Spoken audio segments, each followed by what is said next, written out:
El Centre d'Emergències de Catalunya ha activat aquest dimarts a les 5 de la tarda la fase d'alerta del Pla Especial d'Emergències per Inundacions a Catalunya, l'INUNCAT, a causa de la crescuda del cabal d'aigua del riu Ebre.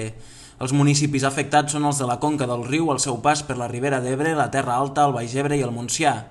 El riu ha augmentat el cabal al seu pas pel territori a causa del desembassament de Mequinensa, segons ha informat la Confederació Hidrogràfica de l'Ebre, que ja va alertar dilluns de la seva crescuda a causa de les darreres pluges i de la necessitat d'obrir les comportes dels embassaments.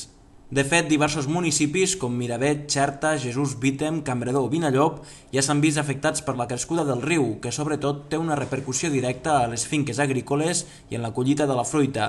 L'Ajuntament de Miravet ha anunciat que estudia la possibilitat de sol·licitar la declaració de situació d'emergència al municipi, on el riu ha inundat fins i tot alguns carrers. Josep Maria Sáez, regidor de Miravet, ha avançat que també es demanaran les indemnitzacions corresponents per a les persones que hagin resultat afectades. A més, l'alcalde, Toni Borrell, s'ha sumat a les queixes dels veïns, els quals afirmen que per l'Ebre baixen uns 2.200 metres cúbics per segon i no els 1.800 que assegura la Confederació Hidrogràfica de l'Ebre.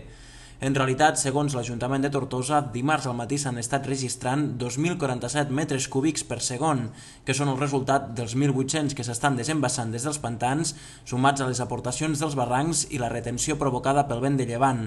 A Tortosa l'Ebre ha assolit una alçada de 5,80 metres, mentre que el límit per sobre així se situa en els 6,70 metres.